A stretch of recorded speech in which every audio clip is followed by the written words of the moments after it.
أعوذ بالله من الشيطان الرجيم.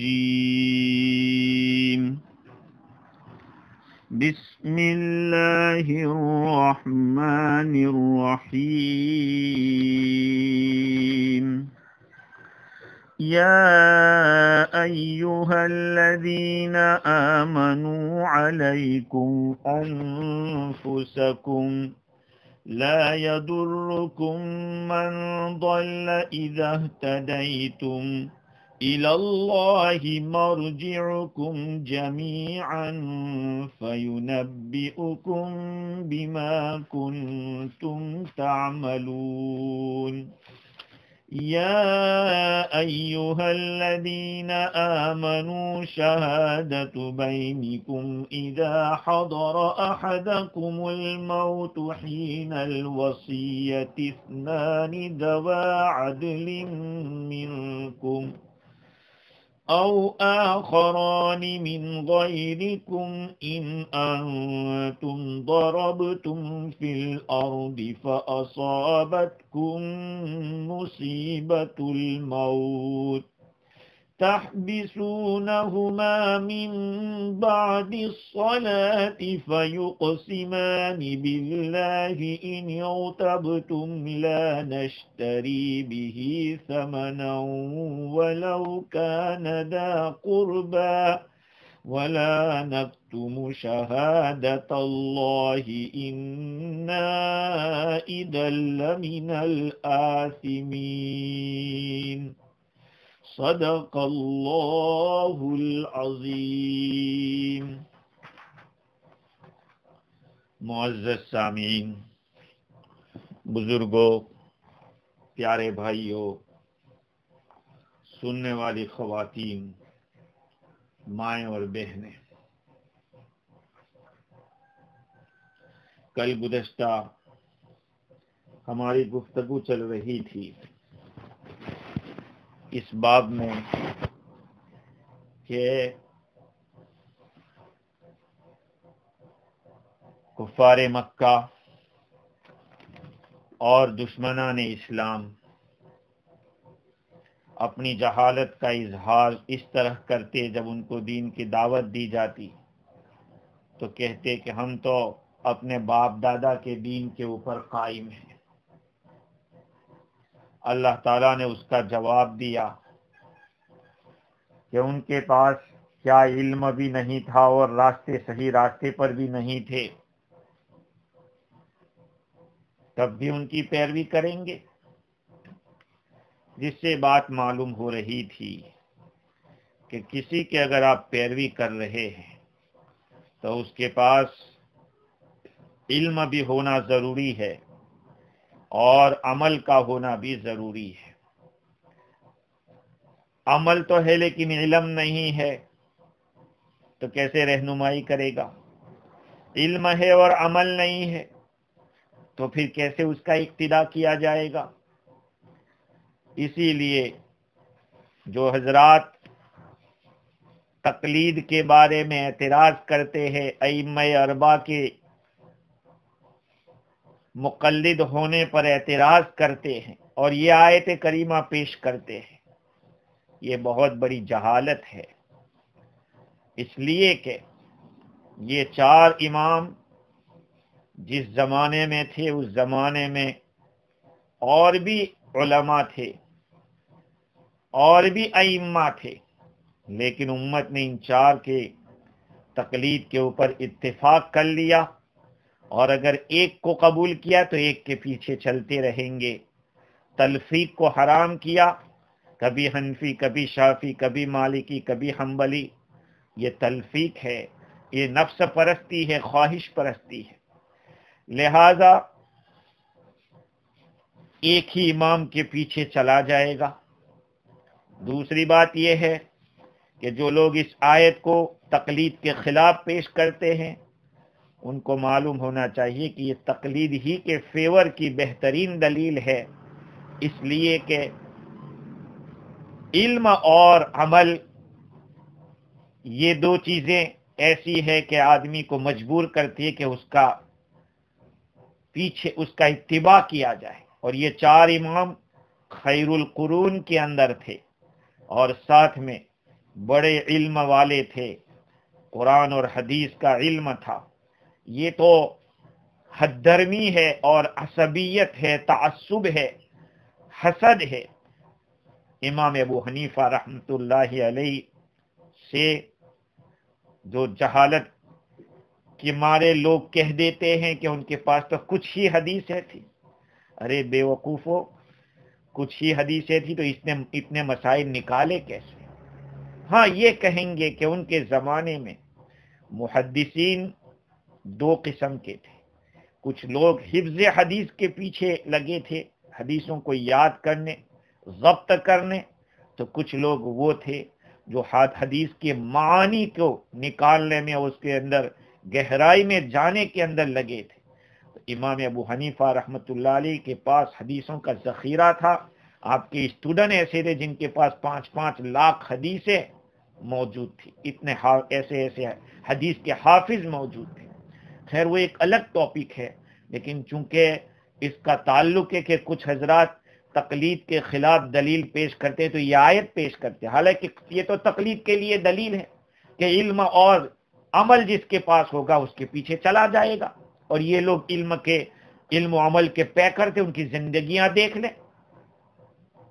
خیر اس کے بعد جو آیت میں نے آج پڑھی ہے، اللہ رب العزت نے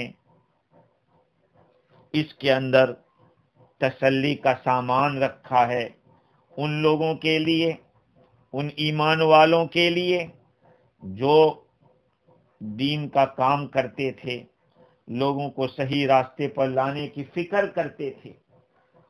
جب ان کی بات کو لوگ قبول نہیں کر رہے تھے تو ایک قسم کی ان کو کوفت ہوتی تھی، ان کے دل کے اوپر ایک اثر ہوتا تھا، غم ان کو لاحق ہوتا تھا کہ ہم ان کو سمجھا رہے ہیں اور یہ مان نہیں رہے ہیں. اس لیے اللہ تعالیٰ نے ایمان والوں سے فرمایا کہ تم نے جتنی کوشش کی کر لی، تمہیں اس کا ثواب ملے گا، لیکن اس کوشش کے اوپر رزلٹ آنا کوئی ضروری نہیں ہے، تمہارے اختیار کے باہر ہے. اس لیے کارے خود کن کارے بیگانہ مکن، اپنا کام کیا تھا پہنچا دینا، محنت کرنا، کر ڈالی آپ نے. اب اگر وہ نہیں آتے تو ان کی گمراہی آپ کو نقصان نہیں دے گی، آپ اپنا کام کر چکے ہیں. خیر دیکھیے اللہ تعالیٰ کیا فرماتے اس آیت میں، یا ایھا الذین آمنوا علیکم انفسکم، یہ ایمان والو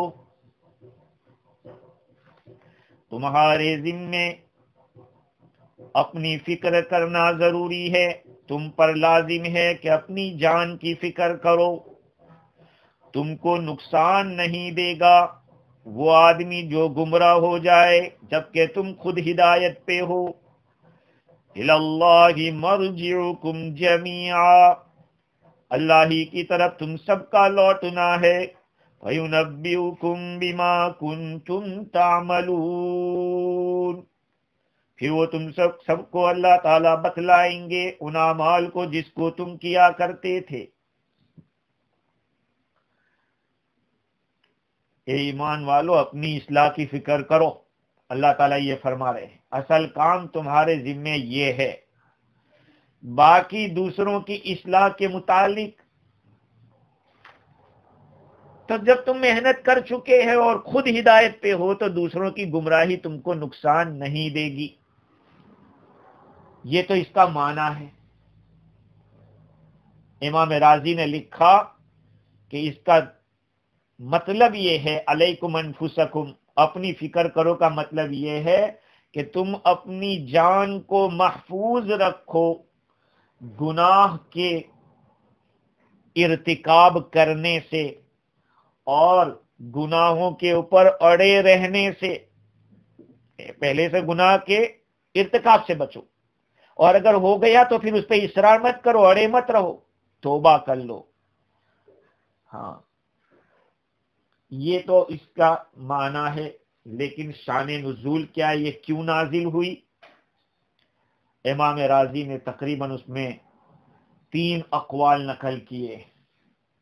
ایک قول تو مفسر کلبی کا ہے جو بحوالے ابن عباس رضی اللہ تعالی عنہما ان رول کلبی عن ابی صالح عن ابن عباس نقل کرتے ہیں حضور اکرم صلی اللہ علیہ وسلم نے جب اہل کتاب کی طرف سے جزیہ قبول کیا. پہلے بھی یہ بات آئی تھی کہ اسلام یہ چاہتا ہے کہ اللہ کا کلمہ بلند ہو اور پوری دنیا میں اللہ ہی کے ماننے والے رہیں، اس لیے کہ اس کی حکومت ہے، سب اسی کا ہے. تو جو نہیں مانتے ان کو پہلے سمجھایا جاوے، سمجھانے کے بعد مان لے تو ٹھیک ہے. جیسے ایمان والوں کا مال محفوظ، ان کا بھی محفوظ، وہ بھی مسلمان ہو گئے، بہت اچھا. لیکن نہیں مانتے تو کہا ان کو پھر ٹیکس دینے پر یہ کرو کہ بھئی تمہیں ٹیکس دینا پڑے گا، ہم تمہاری حفاظت کریں گے، جیسے مسلمانوں کے حقوق ادا کیے جاتے تمہارے بھی کیے جائیں گے. اگر اس پر بھی نہیں آتے تو پھر ان کے ساتھ فائٹ ہوگی. یہ تیسرے نمبر پہ فائٹ ہے. تو حضور اکرم صلی اللہ علیہ وسلم نے دنیا کی دوسری قوموں سے تو ٹیکس کو قبول کیا، اہل کتاب سے، یہود و نصارہ سے، لیکن عرب میں جو لوگ تھے یہود و نصارہ، ان سے تو ایک ہی بات کی، یا تو اسلام یا تلوار. جب یہ بات ہوئی تو منافقوں کو موقع لگا. منافقین نے ایمان والوں کو آڑ دلائی کہ یہ عجیب بات ہے کہ بعض کافروں سے تو تم لوگوں نے جزیہ لیا، ٹیکس لیا، دوسروں سے نہیں لیا.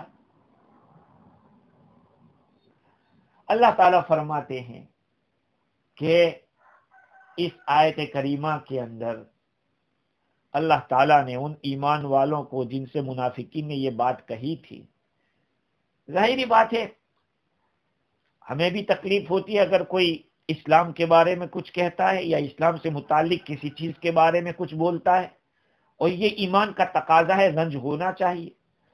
تو جن ایمان والوں کو آڑ دلائی تھی اللہ تعالیٰ ان کو فرما رہے ہیں کہ ملامت کرنے والوں کی ملامت تمہیں کوئی نقصان نہیں پہنچا سکتی.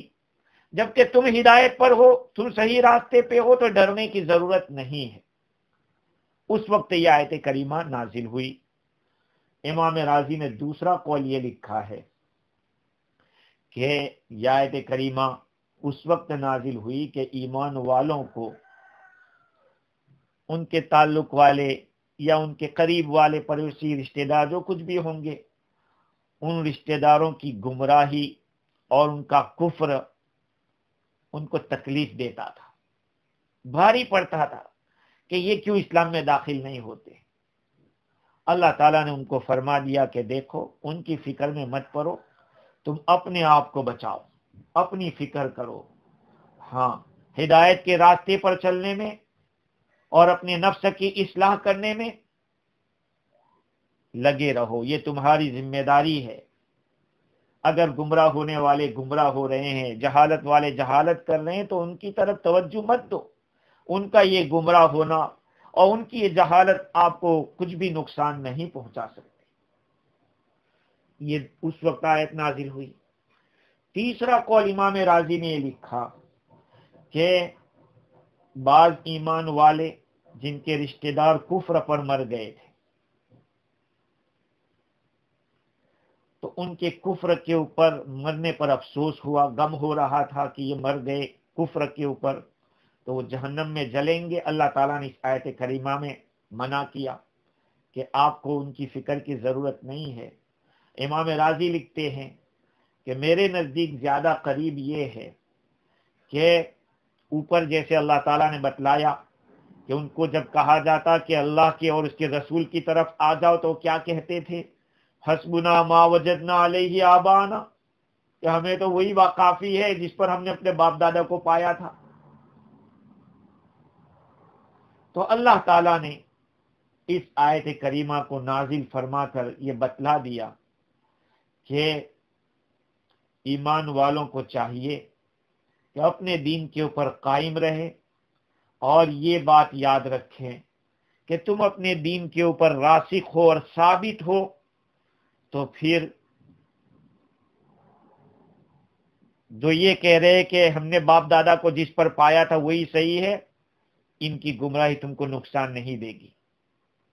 خیر، اس آیت کریمہ کا ظاہری مضمون یا یوں کہو کہ صرف ترجمہ آدمی دیکھ لے تو ایسا لگتا ہے کہ شریعت کا ایک بہت بڑا باب، شریعت کا ایک بہت بڑا فریضہ، بھلی بات کا حکم دینا، بری بات سے روکنا، جس کو امر بالمعروف اور نہی عن المنکر کہتے ہیں، کہ اس کا کیا ہوگا اگر اس آیت کا صرف ظاہری ترجمہ ہم یہ لے لیں کہ تم اپنی فکر کرو، بس اتنا ہے، دوسروں کی گمراہی تم کو نقصان نہیں دے گی۔ تو سوال یہ ہوتا ہے کہ پھر امر بالمعروف اور نہی عن المنکر کا ایک بہت بڑا باب ہے، جو ایک بہت بڑا فریضہ ہے، اس کا کیا ہوگا؟ اب ہمیں سمجھنا پڑے گا کہ کیا ہم ظاہری ترجمہ دیکھ کر اس کا معنی سمجھ رہے ہیں وہ صحیح ہے یا اس کا معنی کچھ اور ہے۔ اسی لیے میرے عزیزو یاد رکھو، اس کے تفصیل تو میں آگے بتلا رہا ہوں۔ بہت سارے حضرات یوں سوچتے ہیں کہ ترجمہ سن کر یا سمجھ کر یا پڑھ کر ہم قرآن سمجھ لیں گے، یہ بہت مشکل ہے۔ اور مجھے اچھی طرح یاد ہے کہ آج سے تقریباً 2002 کے اندر جب میں نیوزی لینڈ پہنچا تھا، اس وقت تو میرے ایک دوست ہے رفیق وانیہ، حاجی رفیق وانیہ، انہوں نے مجھ سے کہا کہ میرے پاس تفسیر ہے۔ مجھے پہلے سے الحمدللہ تفسیر کا ایسے بھی شوق ہے، کتاب لینے کا بھی اور پڑھنے کا، سننے کا۔ تو میں نے کہا کہ اچھا مجھے سنانا، میں آؤں گا۔ تو ان کی شوق پر گیا تو انہوں نے اس کا ترجمہ سنایا کہ یہ ہے۔ تو میں نے ان کو بتایا کہ تفسیر سننی ہے تو ہماری رانوئی مسجد میں آنا، ایوری تھرسڈے کو ہم تفسیر کرتے ہیں وہاں پہ۔ تو آئے تو ان کو پھر سمجھ میں آئے کہ بھئی تفسیر ہے کیا۔ ایک ہے ٹرانسلیشن اور پھر ایک ہے اس کا ایکسپلینیشن۔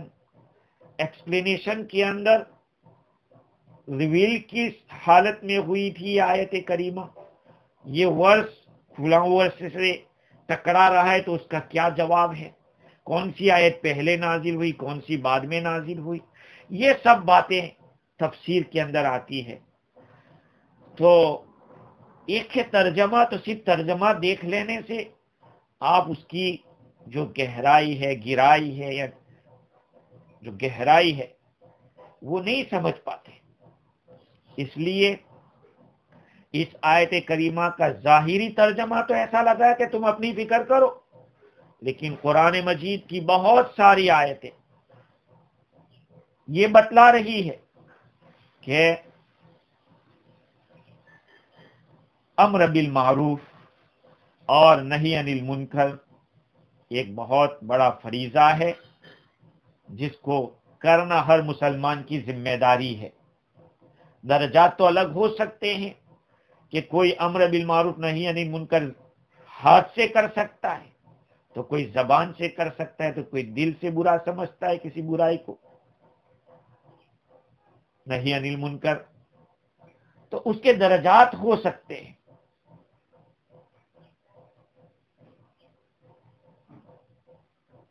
دیکھیے حافظ ابن کثیر رحمت اللہ علیہ نے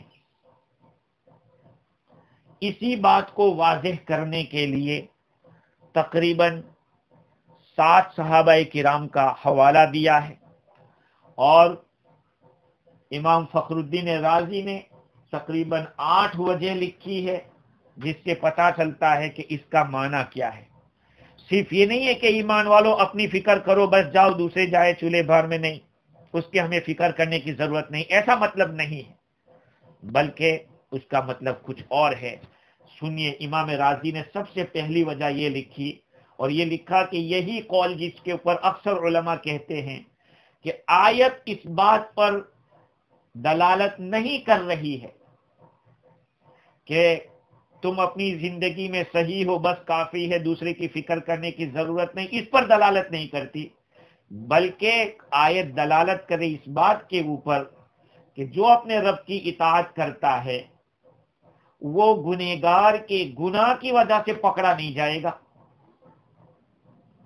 یہ دلالت کرے جو آدمی اللہ تعالیٰ اپنے رب کی اطاعت کر رہا ہے، اپنے رب کا کہنا مان کے چل رہا ہے، اس کو دوسرے گنہگار کے گناہ کی وجہ سے پکڑا جائے یہ نہیں ہوگا. ہاں، بھلی بات کا حکم دینا، بری بات سے روکنا، یہ تو قرآن و حدیث سے ثابت ہے. چنانچہ صدیق اکبر رضی اللہ تعالی عنہ کا وہ خطبہ جو آپ نے دیا تھا،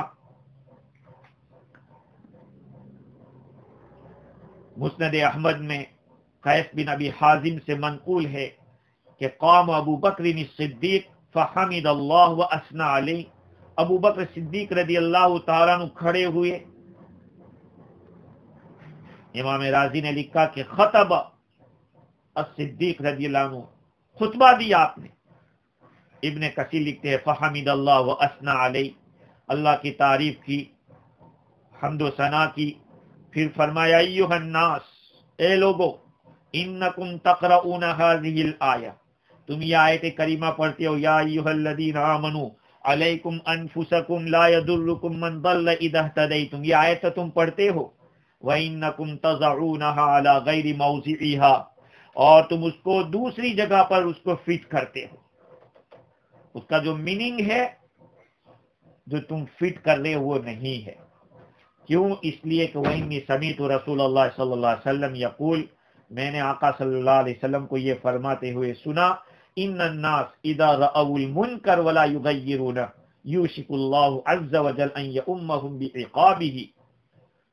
یقیناً لوگ جب برائی کو دیکھے اور اس کو روکے نہیں، قریب ہے اللہ تعالیٰ ان کو اپنے عقاب کے اندر سب کو شامل کر لے. اور دوسری یہ بات نقل کی، وَسَمِعْتُ أَبَا بَكْرٍ يَقُولُ، تقریباً یہ قیس بن حازم ہی کا قول ہے کہ ابو بکر صدیق رضی اللہ تعالیٰ عنہ کو فرماتے ہوئے میں نے سنا، یا ایھا الناس ایاکم والکذب، اے لوگو اپنے آپ کو جھوٹ سے بچاؤ، فإن الکذب مجانب للایمان، ایمان سے دور ہے. جھوٹ ایمان کے لیے بالکل دوسری طرف ہے. بھائی ایمان والا، جیسے دوسری روایت میں ہے نا کہ سب کچھ کر سکتا ہے ایمان والا لیکن جھوٹ نہیں بول سکتا. خیر، اس آیت کریمہ کے بارے میں صدیق اکبر رضی اللہ تعالیٰ عنہ کا یہ قول ہے. اس کا معنی یہ ہے کہ اپنی فکر کرو. آپ اگر ہدایت پر ہے، اللہ کا کہنا مان کر چل رہے ہیں، تو اللہ کا کہنا مان کر چلنے میں اللہ تعالیٰ کا حکم یہ بھی ہے کہ تم بھلی بات کا حکم دو، بری بات سے روکو، یہ بھی اللہ کا حکم ہے. تو اس پر چلتے ہوئے اگر آپ اپنی زندگی گزار رہے ہیں تو کسی گنہگار کا گناہ یا کسی گمراہ آدمی کی گمراہی آپ کو نقصان نہیں پہنچا سکتی. ابن عباس رضی اللہ تعالی عنہما فرماتے ہیں اس آیت کریمہ کی تفسیر میں، اللہ تعالیٰ فرماتے ہیں اس آیت میں، اذا ما العبد اطاعنی فیما امرته به من الحلال ونهیته عنه من الحرام فلا يضره من ضل بعده اذا عمل بما امرته به، کہ جب کبھی بندہ میری اطاعت کرتا ہے اس بات میں، اس حلال کام میں جس کا میں نے اس کو حکم دیا ہے، اور میں نے اس حرام سے جس حرام سے میں نے اس کو روکا ہے اس میں میرے کہنے پر چلتا ہے، تو وہ آدمی اس کو نقصان نہیں پہنچا سکتا جو گمراہ ہو گیا ہو، جبکہ یہ خود آدمی اب میرے حکم پر چل رہا ہے تو اس کو کوئی نقصان نہیں ہوگا. تیسرا ایک قول ہے جس کو امام رازی نے عبداللہ ابن مسعود رضی اللہ تعالی عنہما اور ابن عمر رضی اللہ عنہما ان دونوں کے حوالے سے لکھا کہ یہ دونوں حضرات یہ فرماتے تھے کہ یہ ایک زمانہ آئے گا، اس وقت کے لیے یہ آیت کریمہ ہے اس آیت کریمہ کی جو تأویل ہے یا اس آیت کریمہ کا جو مدلول ہے جس پر یہ آیت کریمہ فٹ ہو رہی ہے کہ یہ اس زمانے کے لیے نہیں ہے، بعد کے زمانے میں۔ حضرت عبداللہ بن مسعود رضی اللہ تعالیٰ عنہ کے سامنے جب یہ آیت کریمہ سنائی گئی، پڑھی گئی، تو آپ نے فرمایا لیس ھذا بزمانھا، فرماتے ہیں کہ جب تک تم لوگوں کے دل ایک رہیں گے، تم آپس میں فرقوں میں نہیں بٹیں گے، تم ایک دوسرے کے ساتھ قتل و قتال نہیں کریں گے، وہاں تک بھلی بات کا حکم دیتے رہو، بری بات سے روکتے رہو۔ لیکن جب دل مختلف ہو جاوے، خواہشات کا اتباع ہونے لگے اور ٹکڑے ٹکڑے ہو جائے، لوگ گروپوں میں تقسیم ہو جاوے، تو اس وقت اس آیت کریمہ کی تأویل آئے گی۔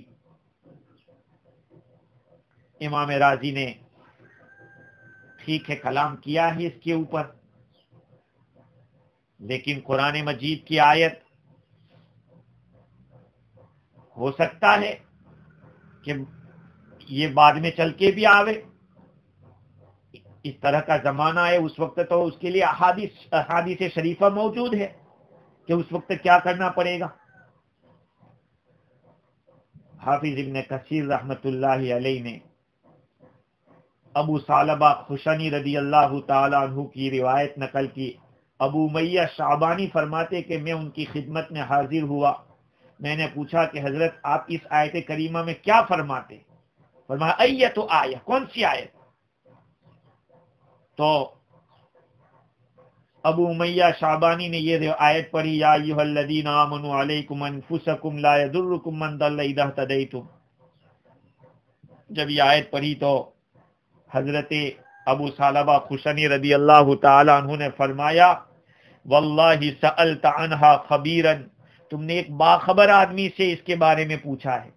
میں نے حضور اکرم صلی اللہ علیہ وسلم سے اس کے بارے میں پوچھا تھا تو آپ نے فرمایا کہ بلی تمیروا بالمعروف وتناہوا عن المنکر، بھائی بھلی بات کا حکم دیتے رہو، برائی سے روکتے رہو، حتی اذا رأیت شحا مطاع وہوا متبعا والدنیا مؤثرة واعجاب کل ذی رأی برأیہ فعلیک بخاصۃ نفسک ودع العوام۔ بھائی دیکھو، جب آپ کو نظر آنے لگے خواہشات، لوگ لالچ کے پیچھے چلنے لگے، خواہشات کا اتباع ہونے لگے، دنیا کو لوگ ترجیح دینے لگے، ہر آدمی اپنے اوپینین کے اوپر راضی ہو، تو پھر اپنے آپ کا خیال کرنا، لوگوں کو چھوڑ دینا۔ کیوں؟ فَإِنَّ مِن وَرَائِكُمْ أَيَّامًا، ابھی تمہارے بعد میں ایسے زمانہ، ایسے دن آنے والے ہیں، الصابر فیہن مثل القابض علی الجمر، کہ ان دنوں میں صبر کرنے والا ایسا ہوگا جیسے کہ انگارے کو پکڑنے والا۔ اور حضور نے فضیلت بتلائی، للعامل فیہن مثل اجر 50 رجلا یعملون کعملکم، اس زمانے میں جو آدمی عمل کرے گا اس کو 50 آدمیوں کا اجر دیا جائے گا، جیسے تم عمل کرتے ہو ایسا عمل کرے گا تو 50 آدمی کا اجر ملے گا۔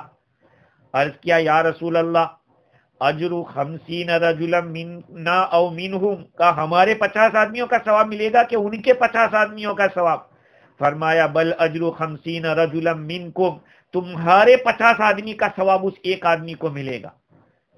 تو وہ فرمایا اس حدیث سے بھی یہی پتا چلتا ہے کہ وہ وقت آئے گا کہ جس وقت اس طرح کے حالات ہو جائیں گے۔ اور ابن جریر طبری نے سفیان ابن عقال سے نقل کیا، فرماتے ہیں کہ عبداللہ ابن عمر رضی اللہ تعالیٰ عنہ سے کہا گیا کہ آپ ان دنوں میں بیٹھ جاتے اور لوگوں کو بھلی بات کا حکم دیتے، بری بات سے روکتے۔ اللہ تعالیٰ نے تو فرمایا کہ بھئی علیکم انفسکم لا یضرکم من ضل اذا اہتدیتم، یہ اللہ نے فرمایا۔ ابن عمر رضی اللہ عنہ فرمایا کہ انہا لیست لی ولا لی اصحابی، کہا یہ ہم لوگوں کے لیے نہیں اور ہمارے ساتھیوں کے لیے نہیں۔ حضور اکرم صلی اللہ علیہ وسلم نے فرمایا الا فلیبلغ الشاہد الغائب، یاد رکھو جو یہاں حاضر ہے وہ غائب کو پہنچا دے۔ فکننا نحن الشہود وانتم الغیب، ہم تو حاضر تھے اور تم غیر حاضر تھے، تم اس وقت نہیں تھے، لیکن یہ آیت کریمہ ان لوگوں کے لیے ہے جو ہمارے بعد آئیں گے، اور اگر وہ بات کہیں گے تو ان کی بات قبول نہیں کی. ان قالوا لم يقبل منه، ان سے اگر کہیں گے تو وہ قبول نہیں کریں گے. اور سوار ابن شبیب فرماتے ہیں کہ میں عبداللہ ابن عمر رضی اللہ تعالیٰ عنہ کے پاس تھا، اچانک آپ کے پاس ایک آدمی آیا، جلید العین شدید اللسان، بہت سخت زبان والا تھا. اس نے کہا یا ابا عبد الرحمن، نفر ستہ کلہم قد قرأ القرآن فاسرع فی وکلہم مجتہد لا یعلو وکلہم بغیض الی ان نأتی دناۃ الا الخیر وهم فی ذلک یشہد بعضهم علی بعض بالشرک. فقال رجل من القوم ای دناۃ ترید اکثر من ان یشہد بعضهم علی بعض. یعنی مطلب یہ ہے کہ ہم لوگ 6 آدمی ہے اور ہر ایک قرآن پڑھتا ہے تیزی سے، اور ہر ایک مجتہد بھی ہے، کوئی کوتاہی نہیں کرتا، اور خیر ہی خیر کرتے. وَكُلُّهُمْ بَغِيضٌ إِلَيْهِ أَن نَأْتِيَ دَنَاءَةً إِلَّا الْخَيْرَ وَهُمْ فِي ذَلِكَ يَشْهَدُ. اس کے باوجود بعض بات کو شرک کی گواہی دے کہ یہ مشرک ہے، یہ مشرک ہے.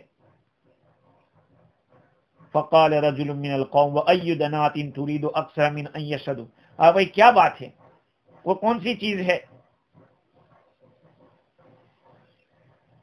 کہ ایک دوسرے پر شرک کی گواہی دے رہے ہیں؟ اس آدمی نے کہا کہ میں آپ سے پوچھتا نہیں ہوں، میں تو اس شیخ سے پوچھتا ہوں. پھر حضرت عبداللہ رضی اللہ تعالیٰ عنہ کے سامنے اس نے اس بات کو لوٹایا تو فرمایا، حضرت عبداللہ رضی اللہ عنہ نے لعلک ترى، کیا تو یہ سوچتا ہے کہ میں حکم دوں کہ جاؤ ان کو جا کے قتل کر دو؟ ارے جا کے نصیحت کرو، ان کو برائی سے روکو.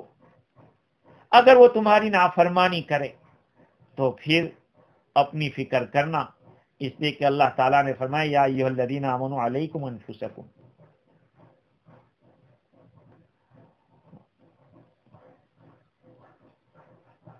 یعنی جو اوپر بات آئی کہ یہ لوگ اتنے سارے قرآن پڑھنے والے مجتہد سب کچھ ہے، لیکن آپس میں بغض رکھتے ایک دوسرے کے ساتھ.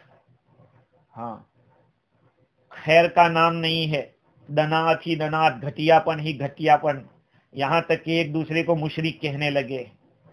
تو پھر حضرت ابن عمر نے فرمایا کہ بھائی یہ نہیں کہوں گا کہ جاؤ ان سے جہاد کرو، ان سے قتال کرو، نہیں، بلکہ سمجھاؤ. اگر سمجھانے کے بعد بھی وہ نہ مانے تو پھر ٹھیک ہے، اپنا راستہ پکڑ لیجئے، چھوڑ دیجئے ان کو. الغرض میرے عزیزو، اسی طرح سے حضرت جبیر ابن نفیر، ان سے بھی اس طرح کا معنی موجود ہے. سعید ابن مسیب رحمۃ اللہ علیہ نے بھی اس کے اوپر بات بیان کی ہے کہ آپ اگر بھلی بات کا حکم دیتے رہو، بری بات سے روکتے رہو، پھر بھی اگر کوئی آدمی صحیح راستے پہ نہیں آ رہا ہے تو وہ اس کی کمزوری ہے، اس کی وجہ سے آپ کو کوئی نقصان نہیں پہنچے گا. اب ایک آدمی ہے گناہ گار کر رہا ہے اور آپ یہ سوچ کر بیٹھ گئے کہ مرنے دو، وہ جانے، اس کا کام جانے، تو پھر کام کیسے چلے گا؟ آپ کو کم از کم اس کو سمجھانا تو پڑے گا. اب اگر وہ نہیں سمجھ رہا ہے، آپ نے اپنی کوشش پوری کر دی، تو اب اس کا جہالت بھرا جو کچھ بھی رویہ ہوگا یا جو کچھ بھی عمل ہوگا وہ آپ کو نقصان نہیں دے گا. تو خیر اللہ تعالیٰ اس آیت کریمہ میں فرماتے ہیں یا ایھا الذین آمنوا علیکم انفسکم، اے ایمان والو تم اپنے آپ کو لازم پکڑو، تم اپنی فکر کو لازم کرو، اپنے نفسوں کی فکر کرو. لا یضرکم من ضل اذا اہتدیتم، تم کو وہ آدمی نقصان نہیں پہنچا سکتا جو گمراہ ہو گیا ہے جبکہ تم خود صحیح راستے پہ ہو. الی اللہ مرجعکم جمیعا، اللہ ہی کی طرف تم سب کا لوٹنا ہے. یعنی اچھے بھی اللہ کے پاس جائیں گے اور برے بھی اللہ کے پاس جائیں گے. جب اچھے اور برے سب اللہ کے پاس جائیں گے تو کیا ہوگا کہ اللہ تعالیٰ تمہیں تمہارے اعمال کا بدلہ دے گا، اور جو غلط ہے ان کو ان کی غلطی کی سزا دے گا، سب کو جانا ہے، اور جو کچھ کیا تھا اللہ تعالیٰ اس سے باخبر بھی کرے گا۔ تو یہ ائمہ مجتہدین کا جو مسئلہ ہے اس کو مفتی شفیع صاحب نور اللہ مرقدہ نے جو بات لکھی ہے وہ یہ ہے کہ ائمہ مجتہدین کی مختلف اقوال، اس میں یہ نہیں ہے کہ کوئی برا ہے کوئی اچھا ہے، وہ چاروں کے چاروں حق ہے، جس کو آپ نے قبول کیا اس پہ چلتے رہیے۔ اب ان چار فرقوں کو یہ کہنا کہ نہیں یہ سب گمراہ ہے، کیسی بات ہوگی؟ ہاں، ائمہ مجتہدین جن کی شان اجتہاد علماء امت میں مسلم ہے، اگر کسی مسئلے میں دو مختلف قول ہیں تو ایک قول کو یوں نہیں کہیں گے کہ یہ بھلائی ہے اور دوسری برائی ہے، نہیں، بلکہ دونوں حق ہیں۔ اور دو چیزیں حق ہو سکتی ہے، کسی نے کسی اصول سے سوچا ہے تو کسی نے کسی دوسرے اصول سے سوچا ہے۔ مفتی شفیع صاحب رحمۃ اللہ علیہ فرماتے ہیں کہ صحابہ اور تابعین میں بہت سارے اجتہادی اختلافات اور مختلف اقوال باوجود یہ کہ ہیں، اس کے باوجود یہ منقول کہیں نہیں کہ ایک کو دوسرے کو یہ کہتے کہ فلانا فاسق ہے، فلانا گنہگار ہے، انہوں نے یہ مسئلہ بتلایا ہے، بلکہ اختلاف تو ہوتا ہے، اختلاف کی بنیاد صحیح ہونی چاہیے۔ ہاں، جو حضرات اجتہادی مسائل میں جنگ و جدال یا نفرت پھیلانے کی کوشش کرتے ہیں اور یہ سوچتے ہیں کہ یہ بھلی بات کا حکم دینا اور بری بات کے روکنا، تو اس میں ایک بھلا ایک برا ہے یا سب برے ہیں، یہ غلط ہے۔ اسی لیے کوئی حنفی شافی کو دعوت نہیں دے سکتا کہ تو حنفی بن جا، کوئی شافی کسی حنفی کو دعوت نہیں دے سکتا کہ شافی ہو جا، اس لیے کہ سب اپنی اپنی جگہ پر صحیح ہے۔ اس لیے ان چیزوں کو ایسے موقع پہ لانا اور یہ کہنا کہ سب گمراہ ہے، اس آدمی کے گمراہ ہونے کی نشانی ہے کہ جو ہدایت پر ہو اس کو گمراہ سمجھتا ہو۔ خیر، آگے کی جو دوسری آیت ہے اس میں اللہ رب العزت نے مال کی حفاظت کا سامان بتلایا ہے۔ ابھی اوپر تو فرمایا تھا کہ اپنی فکر کرو، اپنے جان کو بچاؤ، اپنے جان کی اپنی حفاظت کرو۔ اب اللہ تعالیٰ فرماتے کہ اپنے مال کی حفاظت کرو، یا یہ کہ اوپر اس بات کا تذکرہ تھا کہ تم لوگوں کو سب کو اللہ کے پاس جانا ہے، اچھے بھی اللہ کے پاس جائیں گے، برے بھی جائیں گے، اور جانے کے بعد اللہ تعالیٰ پوچھے گا، جائیں گے تو پھر مال کے بارے میں بھی کچھ انتظام کر کے جاؤ کہ اس کو صحیح جگہ پہ لگایا جائے، کہاں کس کا جو حق ہے۔ اگر آپ نے صحیح ڈھنگ سے جانے سے پہلے کوئی معاملہ نہیں کیا تو کیا ہوگا، پیچھے والے لڑکے مر جائیں گے، یا یہ کہ کوئی ناحق کسی کا مال دبا لے گا، کسی کا حق ضائع کر دے گا۔ تو اللہ تعالیٰ نے ایک اور حکم اس آیت کریمہ میں بیان کیا ہے، جس کے اندر تمام مفسرین متفق ہے کہ یہ آیت کریمہ ایک واقعے کے موقع پر نازل ہوئی تھی، جس واقعے کا کچھ بیک گراؤنڈ یہ ہے کہ حضرت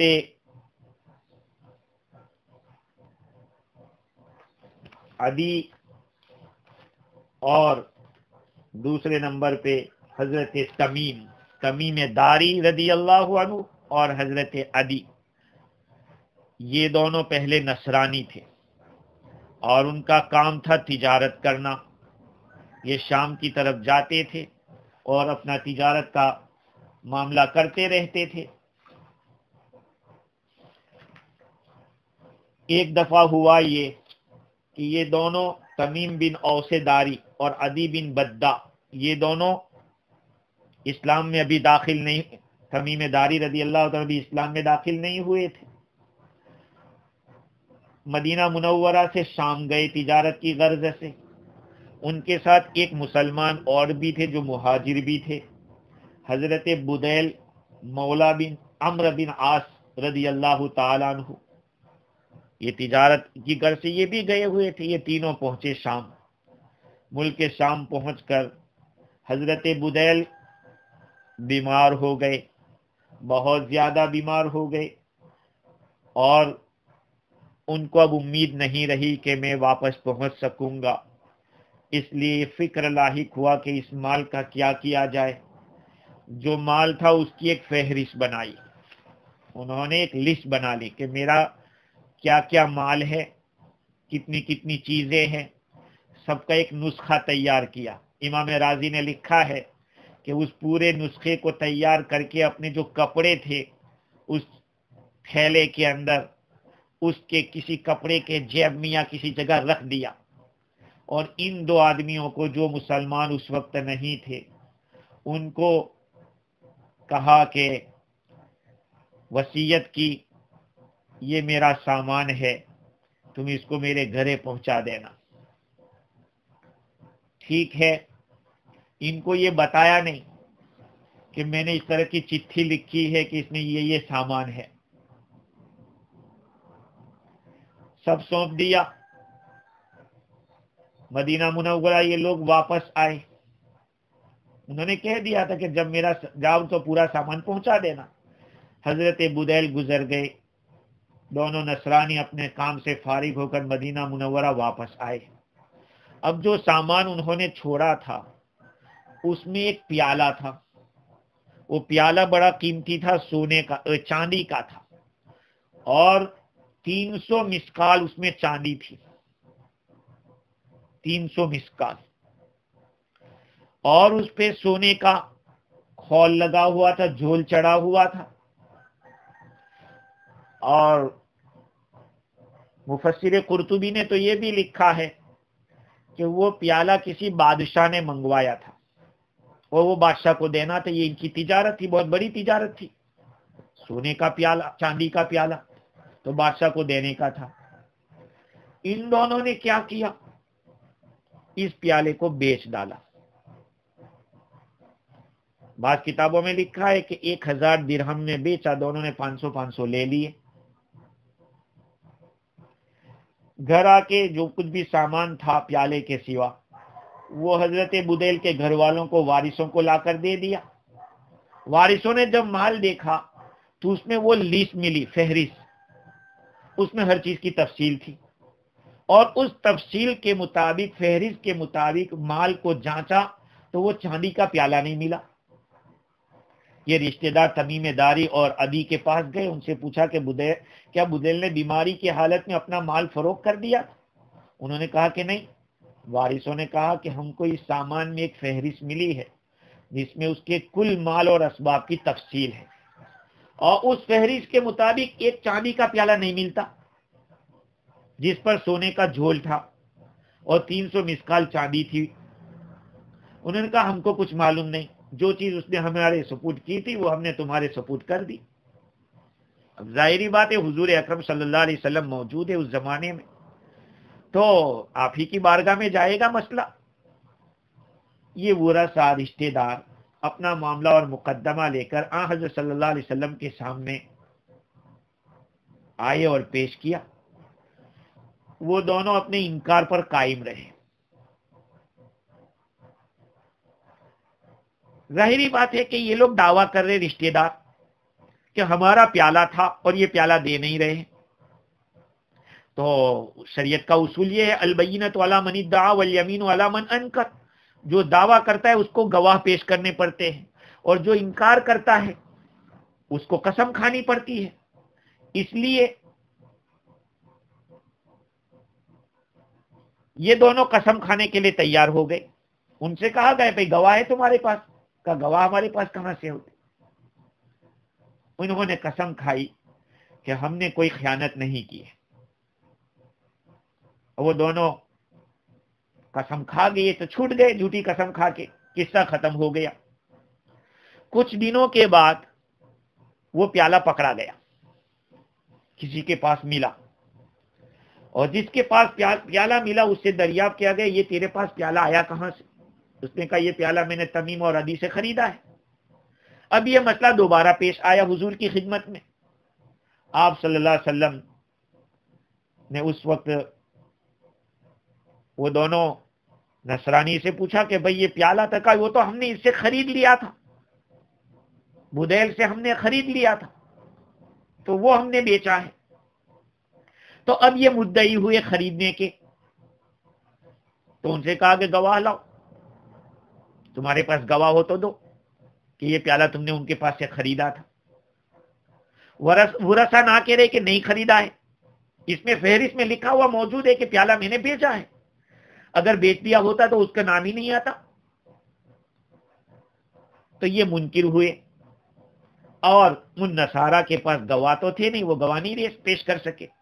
ان کو قسم کھانے کو کہا ورثہ کو، اب ورثہ نے قسم کھا لی. جو میت کے قریبی رشتہ دار تھے وہ قسم کھا لی، پیالہ میت کی ملکت تھا، اور یہ دونوں نصرانی اپنی قسم میں جھوٹے تھے. چنانچہ جس قیمت پر انہوں نے وہ پیالہ فروخت کیا تھا وہ رقم وارثوں کو دلائی گئی. خیر، یہ تو واقعہ ہو گیا، لیکن شریعت نے اس کے لیے قانون بنائے. بعض روایات میں، جیسے کہ مفسر قرطبی نے لکھا ہے، وہاں میں نے دیکھا کہ حضرت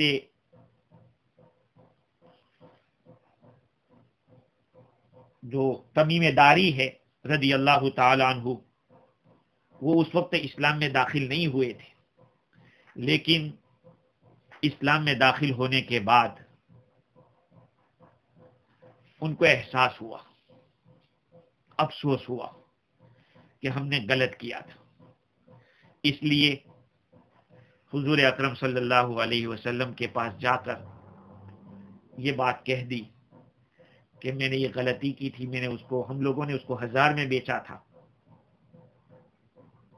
اور میں نے 500 لیے، اور اس نے جو عدی تھا انہوں نے 500 لیے.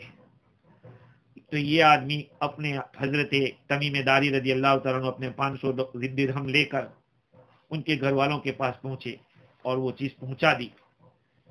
خیر، تو اس طرح کا بھی واقعہ لکھا ہے. ٹھیک ہے، وہ واقعہ پیش آ گیا، لیکن اب قرآن اس کو تفصیل سے بیان کر رہا ہے کہ اس طرح کے حالات ہو جاوے تو کیا کرنا چاہیے. پہلے ترجمہ دیکھتے ہیں اور پھر مسائل دیکھتے ہیں.